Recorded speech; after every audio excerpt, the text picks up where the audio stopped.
not a normal thing, being inside a metal box under the water, upside down. Nervous is a very normal thing for people to experience. It looks like a scene from an action movie. Underwater, upside down, buckled securely into their seats. This is deemed to be amongst the most high-risk training, but realistic training for any emergency response training you can do anywhere around the world. For thousands of workers, this training is mandatory. FIFO workers, TV news crews, even some government ministers must know how to get out of a helicopter if it goes down over water.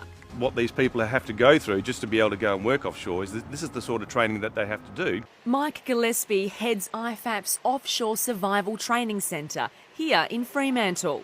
We've had people that have come back here to do the training that have been involved in helicopter ditches, and they'll all tell you that if they didn't have this training, they would have been lost.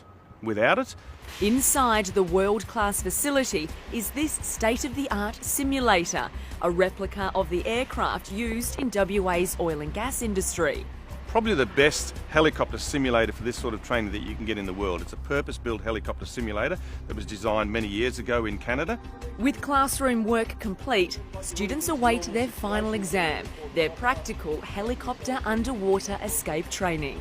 We turn them upside down, they've got to find their exit, they've got to remove their exit, then they've got to take their seatbelt off and get themselves out.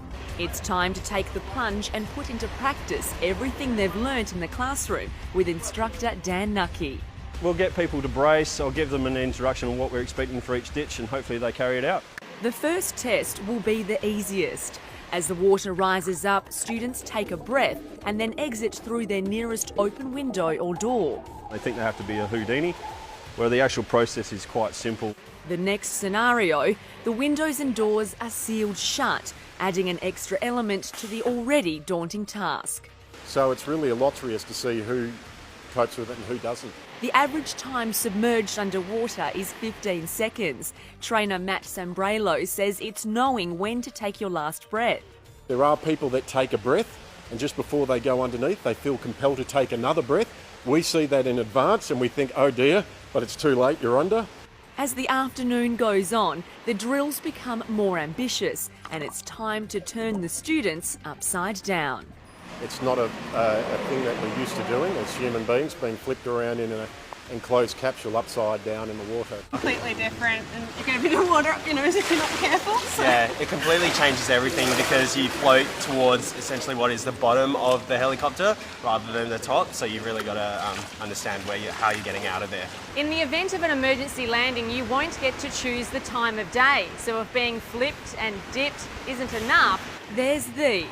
We put blackout goggles on some people if they think it's not extreme enough. They want a bit of an extra challenge. Most were happy to take it to the next level. For others, it was already challenging enough. Because it induces a lot of anxiety in individuals, leave your ego out in the courtyard. Some people are comfortable with this, some aren't.